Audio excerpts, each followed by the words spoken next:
nous avons fini par retrouver monsieur le maire, comme je vous le promettais, et donc nous sommes dans ses bureaux. Nous ne l'avons pas retrouvé à la mairie, mais nous l'avons retrouvé au siège de sa radio, Radio Mokopo, monsieur Anani Diobessi. Donc nous sommes dans ses bureaux et nous allons lui poser quelques questions sur sa commune, comment tout se passe ici, est-ce que ça va bien, les routes et tout ça. Et donc, merci de nous accompagner au cours de cette interview. Alors, bonjour monsieur le maire. Bonjour monsieur le directeur. Alors, vous êtes monsieur Anani Diobessi, maire de Bamono 1, je crois que c'est ça. C'est ça, oui. Alors, nous sommes arrivés aujourd'hui dans votre localité faire un reportage. Avant de repartir, on vous a cherché, on est venu vous retrouver ici. Alors, nous sommes dans la commune du Bamono 1. Est-ce que vous pouvez nous dire déjà quels sont les cantons qui composent votre commune ici? Merci beaucoup. La commune de Bamono 1 est composée de 4 cantons. Le canton d'Afanaglita, le canton d'Afanagan, le canton d'Agomeglozo et le canton de Pichou. Ok. Là, nous sommes à Afanaglita. C'est ça. Est-ce que vous pouvez, parce que nous, on n'arrive pas à faire la différence. Oui, ça c'est vrai. Tout visiteur qui arrive dans la localité, qui traverse Afanaglita jusqu'à aller à Afanagan, ne voit pas de différence. Parce qu'il n'y a pas de séparation physique. Donc, tous appellent Afanagan. Okay. Quand vous venez, je vais à Afanagan. Même quand vous êtes à Lomé, vous dites que vous allez à Afanagan. Ouais. Mais ceux qui sont à l'intérieur des deux cantons savent qu'il y a une différence. Mais au fait, cette différence est dans la tête. Ouais. Mais sur le terrain, ça ne se voit pas. Mais il existe même des divergences dans la prise de décision à cause de ça. Je vous donne un seul exemple. La mairie est située à Afanagan. Donc, on dit chef-lieu de la commune, c'est Afanagan. Mais toutes les sociétés, toutes les unités, toutes les institutions qui se trouvent dans la commune, c'est Afanagan. Nous prenons par exemple la bibliothèque d'Afanagan, le commissariat d'Afanagan, la brigade d'Afanagan, même l'hôpital qui a été créé dans les années 60 s'appelle l'hôpital d'Afanagan. Mais nous-mêmes à l'intérieur, on cherchait à mettre la différence entre Afanagan et Afanagan. Moi, je ne suis pas de ceux des gens-là. C'est le problème qu'on rencontre souvent dans certaines localités au Togo. Absolument. Absolument.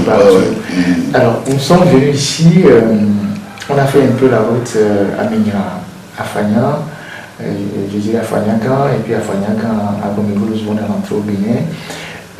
On a vu l'état de la route, surtout à Mignara, à Fagnan, où il y a l'hôpital. Bon, quel regard portez-vous sur cette route-là? Les gens en parlent beaucoup, mais bon, nous voulons avoir l'avis du maire que vous êtes. Vous savez, vous avez touché un point capital à nos problèmes. Les gens, parfois, quand ils veulent venir ici, ils gardent leur véhicule à Ménina et prennent cette. Parce qu'ils n'arrivent pas à comprendre qu'avec cet hôpital-là, qu'on a une route aussi dégradée dans cet état. Et ça date depuis les années 1960.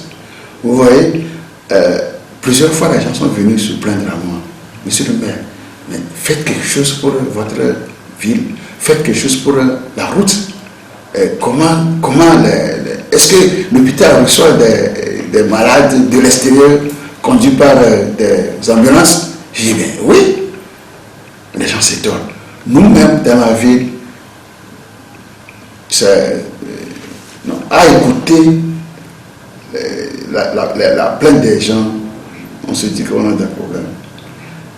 En 2015, si je ne me trompe pas, en 2015, lors de la campagne du chef de l'État, il avait promis de faire la route là. En 2015. C'était en mars 2015.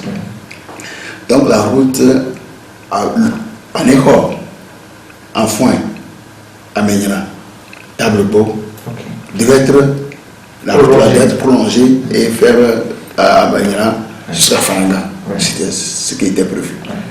Mais malheureusement, ça n'a pas été fait. On est allé aux nos informations, on nous a dit que non, le crédit ne suffisait pas, etc. etc. Maintenant, la route à Fanyaka, à Gomeglozo, frontière du Bénin, avant la réhabilitation qui a eu lieu en janvier-février, on a vu que c'est rechargé. Voilà, vous ne pouvez pas quitter Afanagan et aller à Gomegloso sans problème. Vous allez passer 1 heure, 2 heures de temps, alors que la route ne fait que 12 km. Ce qui a fait que beaucoup de camions passaient par la frontière en Europe. Oui. Donc, l'État a réhabilité la voie, a rechargé, et en février, on avait réceptionné les travaux.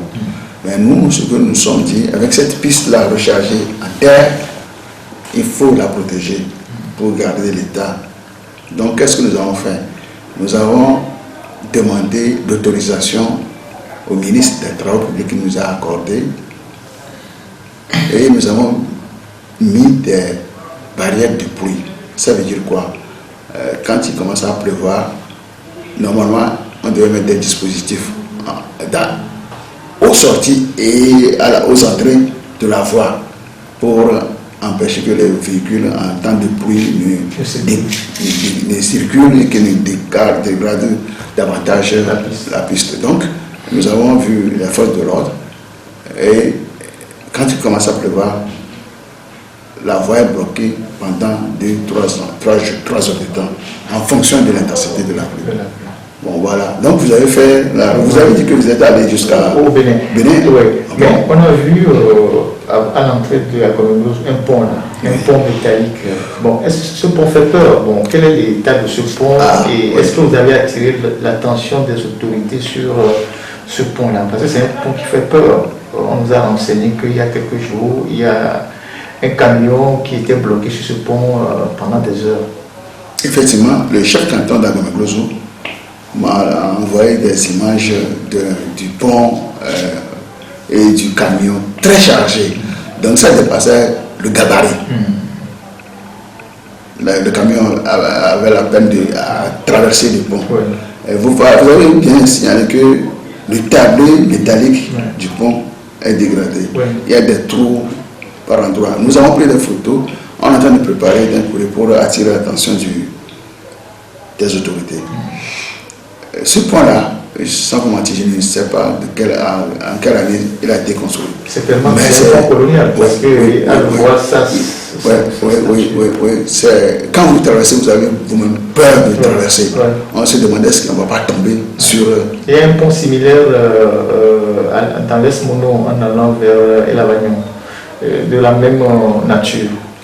Voilà. Que pour Elavagnon est beaucoup plus dégradé que celle-ci. Bon, je me suis dit, est-ce que ce n'est pas parce qu'il y a un pont là-bas qu'il faut construire qui a fait qu'on a suspendu les travaux de réhabilitation de cette voie? Parce que si on veut reconstruire ce pont, je dirais que ça pourra faire la moitié du coût des travaux de bitumage de la voie. Bon, donc je me suis fait des idées, mais il faut reconnaître que ce pont est dangereux. C'est très dangereux. Alors, revenons, on a traversé, donc on a vu les localités, à Gomegloso, tout ça, on a vu que bon, c'est des villages qui sont de ce côté du Togo, où il n'y a pas suffisamment d'infrastructures comme on a vu au Bénin, parce qu'on est allé à Tiémé, on a vu les infrastructures à Tiémé, les rues qui sont pavées et tout. Alors, on se dit, bon, vous-même en tant que maire, vous allez souvent de l'autre côté de la frontière. Qu'est-ce que ça vous fait de voir que de l'autre côté, dans un petit village comme Tiémé, toutes les rues sont goudronnées, qu'au Togo, quand vous rentrez à Gomegloso jusqu'à Fagnan, il y a pratiquement plus de rues aujourd'hui où il y a du goudron. Oui, j'ai plusieurs fois visité Tiémé. Pour la petite histoire, mon fils avait fait l'école primaire publique en 96 là-bas. C'était un village. Tiémé était un village. Mais quand vous allez à Tiémé, vous allez constater que les principales rues sont pavées. Et la voie principale qui rentre dans la ville est bitumée. Il y a l'éclairage, il y a l'assainissement. Voilà. Donc, on pourrait voir la différence entre avant et après. Et quand vous rencontrez les maires du cercle, on a plusieurs fois travaillé ensemble. Donc, la décentralisation est vraiment bien avancée de l'autre côté. Par contre, quand vous quittez là-bas et vous rentrez dans du côté au Togo, vous avez l'impression que vous êtes tombé dans un virage, dans un vide. Parce qu'il y a la différence est nette. La différence est nette du côté du Bénin, du côté du Togo. Alors, et vous êtes maire depuis, je crois, 2 ans. Pas 2 ans, bientôt 2 ans. Bientôt 2 ans. En octobre, ça 2021, ça fait 2 ans que vous êtes maire. À l'issue d'un processus de décentralisation assez fastidieux et difficile, on dirait un accouchement difficile. Alors, dites-nous comment se fait le travail chez vous ici, quelles sont vos difficultés que vous rencontrez dans l'exercice de vos fonctions de maire depuis que vous êtes là? Bon, nous avons pris le poste le 16 octobre 2019. Nous avons fait la passation de service. Nous avons une vision pour notre commune. Et nous l'avons déclaré dans notre programme de politique. Mais 2 ans après, c'est comme si rien ne bouge. Parce qu'on est venu, il n'y avait pas de locaux pour la mairie. Donc on a été obligé de louer quelque part une maison qui aujourd'hui est vraiment exiguë.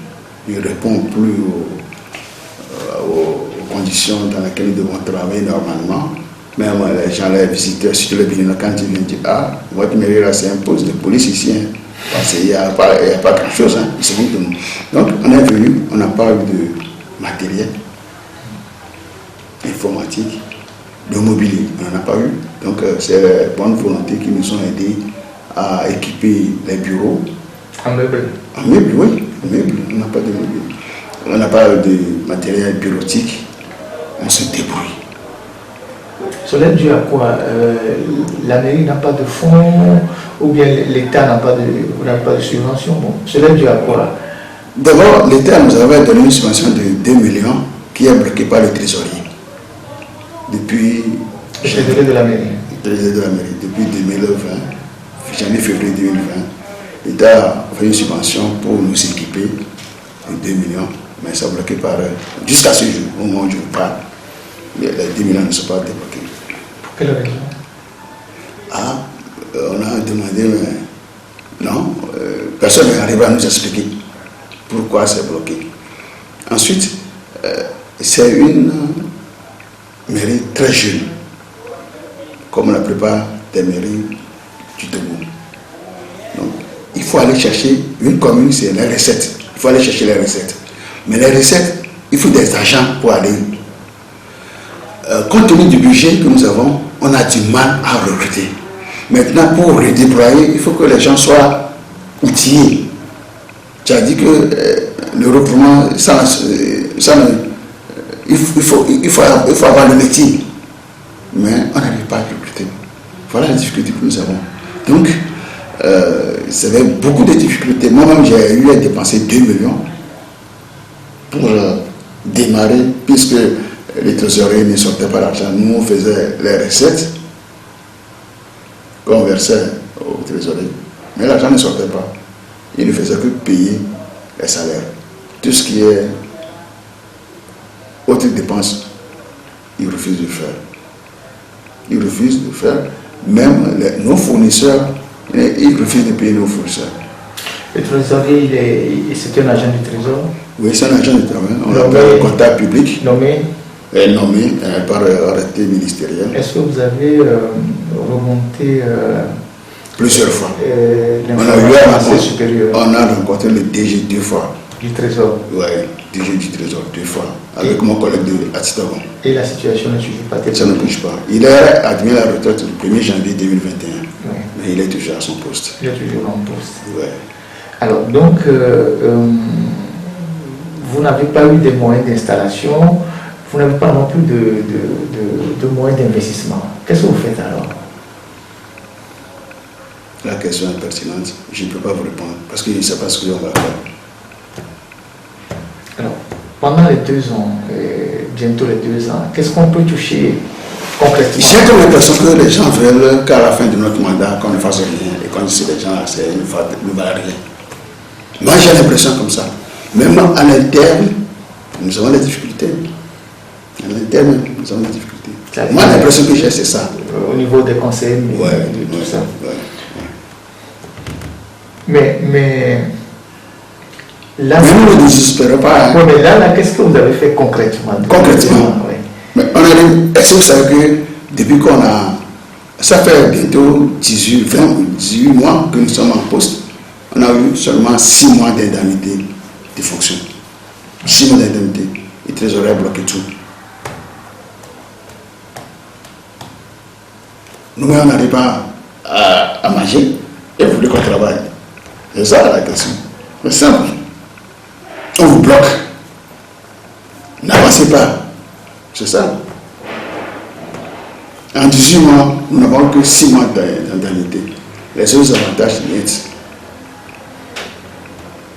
Alors, qu'est-ce que cela vous procure cette expérience-là? Non, c'est une expérience mairie dans laquelle vous n'avez aucun pouvoir. Parce que c'est ce qu'on ressent dans vos réponses. C'est vrai. On n'a aucun pouvoir. Il y a d'autres gens qui sont beaucoup plus puissants. Alors que, en tant qu'ordonnateur, vous vous imaginez que le trésorier se permet de faire des dépenses comme il veut, sans la signature, sans l'autorisation de l'ordonnateur que je suis. On a plusieurs fois signalé tout ça, mais ça ne bouge pas. On est sur place. Alors, vous disiez tantôt que malgré ces difficultés, vous ne désespérez pas. Ah oui, non. Alors, je suis un homme de combat. Voilà. Qu'est-ce que vous comptez réellement faire dans votre commune ici? Quelles sont les priorités des populations? Tout à l'heure, en faisant le tour, on a vu des troupeaux de bœufs. On sait que parfois il y a des conflits entre les agriculteurs et les bouviers, tout ça. Qu'est-ce que vous comptez réellement faire au bout du temps qui vous reste pour au moins qu'à la fin de votre mandat, vous puissiez dire à vos administrateurs que vous avez apporté quelque chose dans le changement, ou bien vous avez essayé de faire quelque chose? Le plan de transhumance que vous avez évoqué là, c'est un grand sujet chez nous ici. Vous savez qu'il y a un comité présidé par le préfet, mais nous ne connaissons pas ce comité. Nous n'avons jamais eu la composition de ce comité. Mais c'est pourtant ça. Les femmes, les paysans, les agriculteurs se plaignent tout le temps chez nous au bureau. Les bonnes dames viennent et pleurent dans le bureau, nous disant que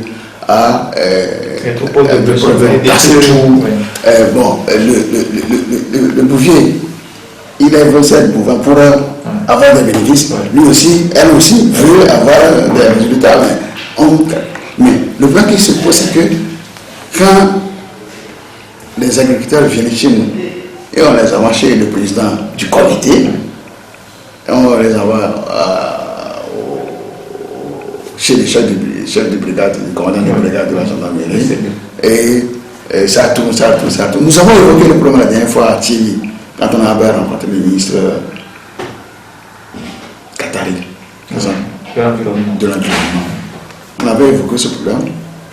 Le problème là, c'est comme si c'est une question, on est en train de réfléchir.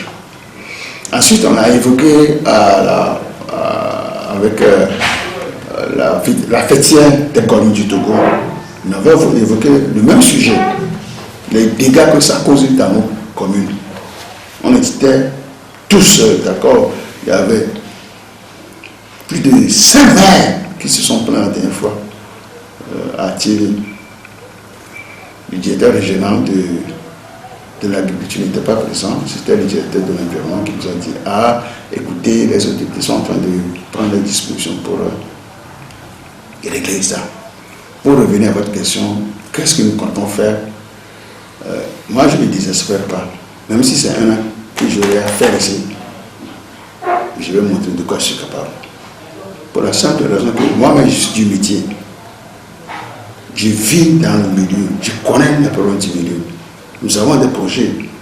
Nous avons demandé au conseil de nous permettre d'élaborer le plan de développement communal, le PDC, qui est l'outil primordial. Mais faute de moyens, les conseils sont en train de réfléchir s'il ne faut pas faire soi-même le PDC. Moi, je ne le suis pas. De toute façon, moi, en tant que technicien, quand on dit des conseils qui veulent faire le PDC, je me dis, ah, c'est assez nouveau ça. Parce que les gens, ce que moi j'ai constaté, les gens confondent amateurisme et professionnalisme. C'est-à-dire, moi, si j'ai fait ceci un jour, donc je peux le répéter ici. Alors que chaque chose a ça, il faut être professionnel dans chaque domaine. Moi, je suis technicien, quand on parle de comptabilité, tout ça, là, moi je ne suis pas très chaud. Mais ne hasardez pas sur mon terme. C'est ce que moi je dis souvent. Je rappelle que vous étiez un grand cadre de AGETU. C'est ça. Oui, j'étais directeur technique. Voilà, directeur technique. Pendant 18 ans. Voilà, directeur technique à AGETU pendant 18 ans. Donc vous êtes un technicien chevronné. Le développement urbain, oui, c'est mon domaine. Voilà. Vous êtes également ici un acteur de développement. Vous avez une ONG ici, une microfinance. Vous avez une radio. D'ailleurs, nous sommes aujourd'hui au siège de votre radio, Radio Montpokwa, que presque toute la presse de Boulez connaît. Les gens quittent l'Oubé pour venir animer des émissions ici. C'est une radio qui couvre tout le Bas-Mono jusqu'au Bénin, un peu partout, très écoutée. Alors, revenons à la vie même de la commune. Vous avez des marchés, que ce soit à Fagna ici, à Gomigros ou tout ça là. Ces marchés ne sont pas relativement conçus aujourd'hui. Est-ce que vous avez quand même vous faites quand même un plaidoyer pour que on puisse construire des marchés modernes ici pour permettre aux populations, aux bonnes femmes de bien vendre leurs produits? Oui, vous savez, dans notre programme de développement de la commune, nous avons les équipements marchands, les écoles, les dispensaires ou les unités de soins périphériques qui sont dans notre programme. Nous sommes en train de réfléchir s'il ne faut pas aller vers la coopération décentralisée, le jumelage avec l'extérieur, les villes de l'extérieur. Il y a la diaspora. Nous sommes en train de comprendre contact avec nos frères et sœurs qui sont dans la diaspora. Nous avons beaucoup d'idées. Nous allons les mettre en œuvre.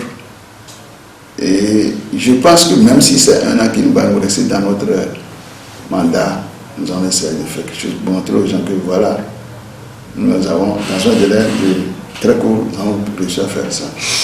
Vous savez, chez nous aussi, et comme partout au Togo, la misère est criarde.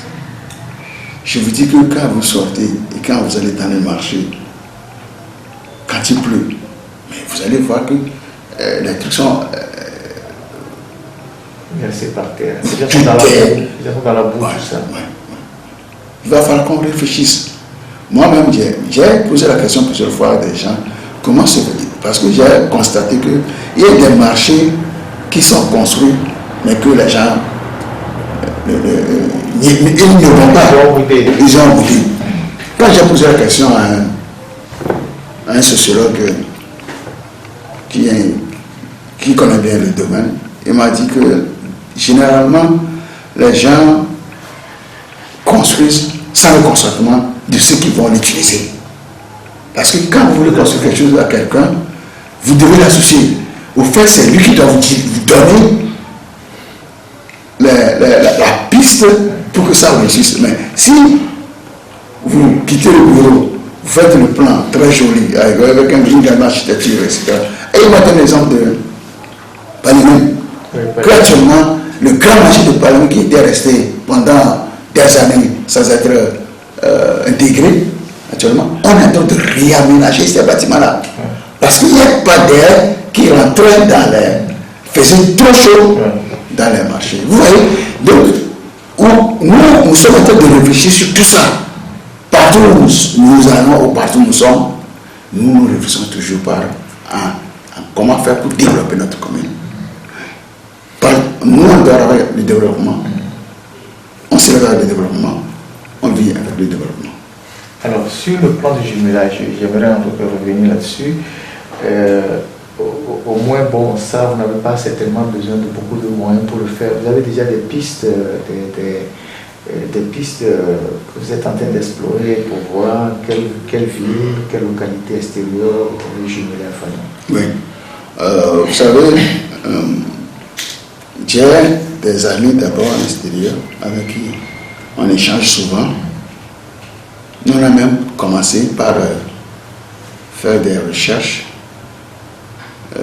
D'abord en Allemagne, j'ai un frère qui est actuellement il est arrivé le 15 mai, je ne l'ai pas encore rencontré. Donc on s'est dit, on va réfléchir, on continue à réfléchir.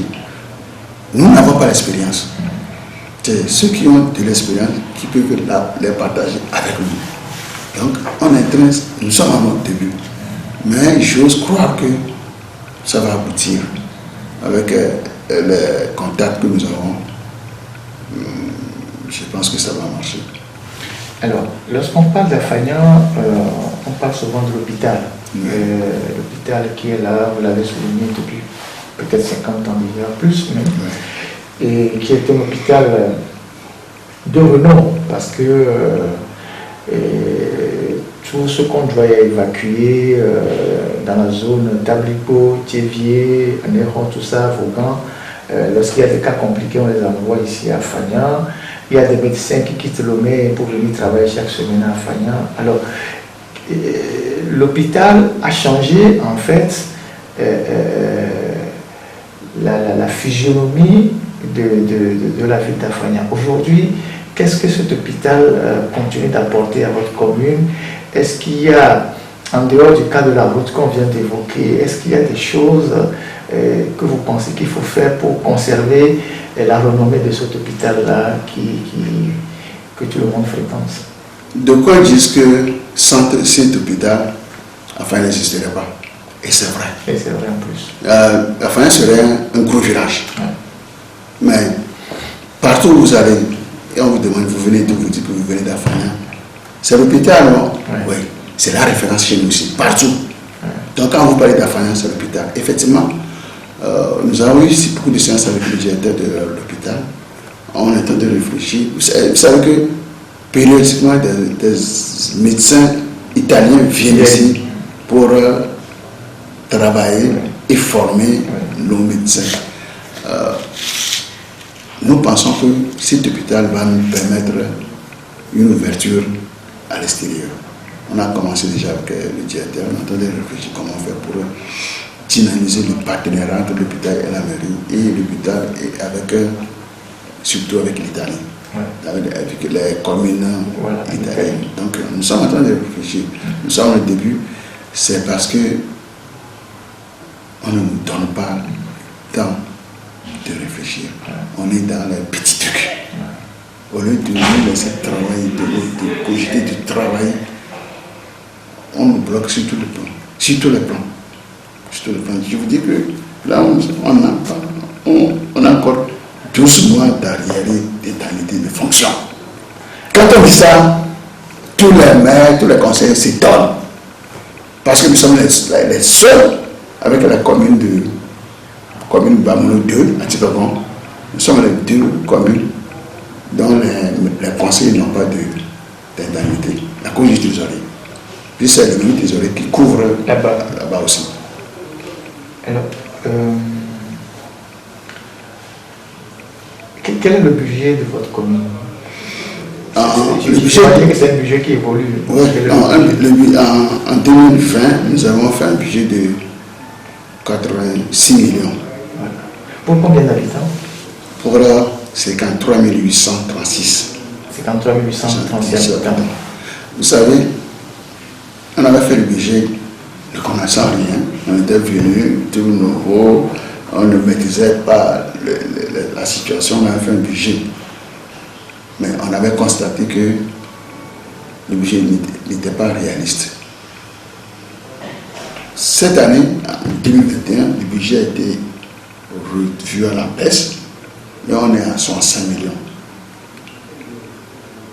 Mais c'est difficile que nous allons pouvoir respecter ce budget.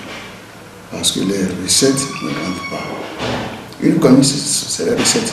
Si vous n'avez pas de recettes, vous allez disparaître rapidement. Mais nous nous efforçons de mettre les paquets pour que le mal n'arrive. Le mal n'arrive pas. Alors, les populations, vous êtes un homme de contact, on vous voit souvent quand vous sortez, vous allez saluer les gens. Qu'est-ce que les populations disent de tout ça? Parce qu'elles ont quand même remarqué que depuis bientôt 2 ans qu'il y a les mairies, rien ne bouge. Oui, vous savez, quand nous faisons nos sessions, les populations sont invitées. Donc les gens participent à nos sessions. Ils reconnaissent que nous avons des difficultés énormes. Notre avantage, c'est que jusqu'au moment où je vous parle, la population nous accorde les bénéfices du doute. Comme ils savent que nous avons eu à faire antérieurement des choses de développement, donc ils supposent que ça va venir. Jusqu'à quand, ça ne peut pas vous le dire. Mais aujourd'hui, nous avons la confiance totale de la population. Je vous donne l'exemple. Quand le 20 mai dernier, des jeunes venus d'Abomey Souda-Fanagan sont venus nous attaquer, nous séquestrer à la session. Ah bon? Si. Des jeunes? Des jeunes. Venus séquestrer les conseillers à la session. Et pour quelle raison? Donc, on était dans la grande salle grande salle de réunion de la préfecture. Il y a 4 portes à tout battant. Et quand ils sont venus à environ une vingtaine, ils arrivent, ils disent, écoutez, bloquez, il y a les deux patrons du groupe. Ils ont déjà bloqué. On était tous conseillers dans la salle avec les observateurs qui étaient présents. Et le préfet est venu à négocier avec eux et sont partis. 41 heures à peine, d'autres jeunes sont venus d'Afana-Gleta. Une trentaine. Leur raison, ils sont venus pour sécuriser les lieux. Imaginez-vous si les deux groupes sur ça se retrouveraient dans la voie ou bien sur les lieux. Il y aurait une caravane. Qu'est-ce qui est à l'origine de ça? Bon, on reproche au maire qu'il ne les a pas invités nommément, ou bien que le maire refuse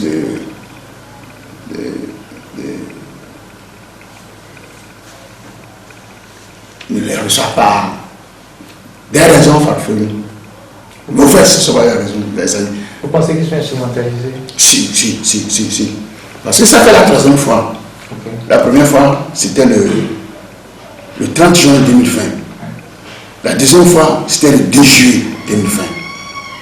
Et après, eux nous ont dit que on leur a donné 50 000 francs pour venir bloquer les travaux. Eux-mêmes nous ont déclaré. Et pourquoi on ne les met pas à arrêt? Ça, je ne sais pas. Les forces de l'ordre. Vous avez Qui négocie avec les forces des désordres, les gens des désordres, moi, je n'ai jamais vu ça. Vous avez quand même signalé l'incident à vos supérieurs? Oui, j'ai fait une lettre au ministre de tutelle, au ministre d'État et au ministre de la Sécurité pour attirer leur attention. Que vraiment, ça risque de dégénérer si jamais les mesures ne sont pas prises pour arrêter ce genre de comportement. Mais j'attends la réponse, la réaction des autorités. Alors, nous acheminons vers la fin de cet entretien que je décris comme un entretien à l'improviste parce qu'on est arrivé comme ça sans avertir. Alors ici, nous sommes dans la ville natale de M. Fornia Singbe, chef de l'État, puisque c'est ici qu'il est né. Alors, est-ce que vous avez un message particulier à lui adresser ou attirer son attention sur l'état de la localité où il est né? Est-ce que vous avez un message à lui adresser? Parce que vous venez de dire tantôt qu'en 2015, il y avait une promesse de campagne de refaire la route, ne serait-ce que de Amenira à Fanagan. Mais depuis 2015, la route n'est pas faite. Est-ce que vous avez quand même un message à envoyer aux décideurs? Non, vous savez, si vous me demandez si j'ai un message à l'endroit du chef de l'État, moi je lui dirais non, vous savez pourquoi? Il est chef d'État, il doit connaître le milieu, il doit passer service, etc., etc. Par contre, hier, pas plus tard qu'hier, le ministre du Commerce, M. Adedji, vice-président national de région maritime du Nil, il était chez lui hier, il a emprunté cette voie. Je ne suis pas sûr que. Bon, il n'est pas venu en hélicoptère, il est venu en véhicule, accompagné des autres ministres. Tous voient ça. Il a d'ailleurs même une maison ici, on vient de voir. Oui, il a une maison ici. Oui, il a une maison ici. Donc, non, moi je ne pense pas qu'un citoyen comme moi peut avoir un message à l'endroit du chef de l'État. Le chef de l'État, c'est le plus cher. Mais il a fait quand même une promesse de campagne. Oui, bon. Tout le monde sait qu'il a fait une phase de campagne. Mais, non, c'est lui, il doit connaître tout. Selon vous, pourquoi Fagna est si négligé? Est-ce qu'il y a un souci? Est-ce qu'il y a un problème? Est-ce que c'est parce que, bon, on pense que vous êtes beaucoup plus ancré dans l'opposition que dans l'unité, c'est pour ça qu'on vous punit? Est-ce qu'il y a des considérations de ce genre? Vous venez de me donner l'occasion de dire une vérité aujourd'hui. Oui. Moi, je suis togolais. Opposition unie, moi, c'est pas mon problème. Moi, ce qui est juste, bon, c'est ce que je veux. Parce que les gens pensent que quand on est de l'opposition, quand on est d'unie, c'est ça, c'est pas le développement. Si on veut avoir toujours en tête. J'ai rencontré un grand responsable la dernière fois à Lomé. Je lui ai posé tout le plan que j'ai. Vous savez ce qu'il m'a dit? Toi là, parce que tu es de l'opposition. Vous savez ce que je lui ai dit? Et je me suis dit, ne dites pas ça, c'est pas bien. Donc je suis de l'opposition, donc on doit m'étouffer pour que je me développe ma commune. Non, c'est pas bien. Il ne faut pas que le Togolais réfléchisse comme ça. Mais c'est une réalité. Non, c'est pas bien. C'est-à-dire que nous sommes en train de laisser une mauvaise. C'est pas du tout bien. Moi, je suis togolais. Sans vous mentir, depuis que moi, je suis conscient de ce que je fais, j'ai toujours raisonné entre Togolais. Je dis Togolais. Moi, je ne connais pas Togolais du Sud, Togolais du Nord, Togolais de l'Est, Togolais du Nord. Moi, Togolais, c'est Togolais. Moi, c'est comme ça que moi, je réagis. C'est pour ça que quand on dit que je viens de l'opposition, de l'opposition, c'est pour ça qu'on veut le coincer. Non. Vous savez, cette mentalité-là, s'il vous plaît, vous les journalistes, s'il vous plaît, commencez par éduquer le peuple. Laissons cette histoire d'opposition unie. Donc, quand vous n'êtes pas unis, vous n'allez pas manger. Je pense que, en fait, c'est un constat que nous faisons tous. Non, c'est vrai, c'est un constat. Si vous dites aujourd'hui que vous êtes bloqué dans vos activités par un trésorier qui n'a pas un mandat électif, ça veut dire que le trésorier est plus puissant que vous. Et pourquoi le trésorier le fait? Il le fait pour qu'au bout de votre mandat, vous n'ayez pas de résultat. Et pourquoi on dise que, bon, ben, M. Victor Anani Diogossi est de l'opposition, il a confié une mairie pendant 6 ans, et il n'a rien fait. Oui. Non, je sais. Donc c'est un constat que nous faisons en fait. C'est pour vous dire que, mais pour vous dire que au-delà de l'interprétation que chacun peut faire, c'est que cette mentalité est là, c'est un fait. Vous avez raison, mais c'est le travail vous revient. Vous les hommes des médias. Parce que si on continue pas à réfléchir comme ça, moi je ne sais pas où on va. Hein. Même dans la commune, il y a des rivalités entre partis politiques. On vous demande de développer votre milieu. Vous réfléchissez opposition, vous réfléchissez parti au pouvoir. Mais quelle est cette histoire-là? Nos populations ont besoin de manger 3 fois par jour. Est-ce que quand vous sortez là, vous avez fait la différence entre une population unie? Non! Nous politisons tout nos actions. Nous politisons tout. C'est pas du tout bien pour nous-mêmes. Pour nous-mêmes. Où est-ce que nous allons avec tout ça? Non, c'est dommage. Vous savez, excusez-moi, je me suis un peu emporté, mais quand on parle d'opposition, parti au pouvoir là, moi ça me fait sortir de moi. On comprend beaucoup plus parce que vous êtes un acteur de développement, donc on sait que vous n'êtes pas trop tranché dans ces rivalités-là. Alors, pour terminer notre entretien, alors est-ce que vous avez un appel, un mot de fin à lancer à l'endroit des populations de votre mairie, des autorités de tutelle et peut-être de la diaspora, parce que nous sommes très suivis aussi sur le net? Premièrement, la population, moi je leur souhaite patience. Je leur demande d'être patient. Petit à petit, on va régler tout.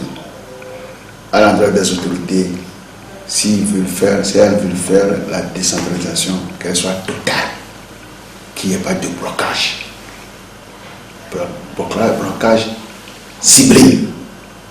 Parce qu'il y a quelqu'un qui n'est pas de leur parti, donc il faut le coincer pour que après la mandature, après le mandat là, quand il y a la fin de son mandat, qu'on dise qu'il n'a pas rien fait et que la population saute sur lui. Moi, ce que je sais chez moi ici, moi-même, j'ai fait. Je n'ai pas attendu l'État pour faire. Donc aujourd'hui, si demain on me dit que le mandat n'est pas renouvelé, je retourne dans mes sociétés, je travaille. Mais moi, je vais continuer par faire le développement jusqu'à la fin de ma vie. Ça, c'est ma vision des choses. Maintenant, à la diaspora, je demande, avec le Covid-19 là, c'est compliqué, mais ça va passer. On leur demande des soutiens, même pas des soutiens financiers, des idées. Des relations, des idées. Ils sont à l'extérieur. Du matériel aussi, parce qu'à Fania, il y a beaucoup de fils à l'extérieur, des ordinateurs pour équiper les mairies, et des trucs pour aider les écoles et tout ça. Parce que nos populations sont dans l'extrême pauvreté totale. L'extrême pauvreté chez nous ici, comme partout ailleurs, en dehors de la minorité. D'accord, et donc nous sommes à la fin de cet entretien. Nous vous remercions d'avoir consacré le peu de temps que vous avez et de nous avoir reçus dans vos locaux ici à Radio Mopoko. Nous vous disons merci, monsieur le maire. Donc, nous nous excusons d'être passés à l'improviste. On n'a pas averti. Nous sommes depuis la deuxième édition en train de faire des reportages sur les routes au Togo. Nous ciblons des endroits et puis on fait des reportages. On ressort les réalités pour que les autorités, les décideurs comprennent ce qui se passe à l'intérieur du pays. Donc aujourd'hui, nous sommes arrivés chez vous à Fania ici. Demain, on sera peut-être dans une autre localité. On a déjà commencé par la route Lomé-Anéron. Donc nous vous disons merci. Merci pour le temps que vous avez consacré. Et nous vous souhaitons beaucoup de courage. C'est pas facile. On a visité la localité, on a vu toutes les difficultés qu'il y a. Et voilà, vous voulez ajouter un dernier mot? Je voudrais vous remercier pour l'occasion que vous m'avez offerte pour exprimer ce que j'ai. Parce que je n'ai pas l'habitude de parler sur les médias. Je n'ai pas l'habitude de parler. Aujourd'hui, il se passe. Alors, vous êtes un homme de médias. Oui, mais vous savez, les médias, mais pardon, ça va. Donc, l'occasion, vous m'avez donné l'occasion de parler de ce que je ressens moi-même. Et je vous souhaite surtout à vous, les journalistes, beaucoup de succès, beaucoup de courage, d'abnégation. Que Dieu vous bénisse. Merci. Merci beaucoup, monsieur le maire. Et bon courage aussi à vous. Vous en avez besoin pour franchir tous les obstacles que vous rencontrez dans l'exercice de vos fonctions. Et merci et à la prochaine. Merci beaucoup.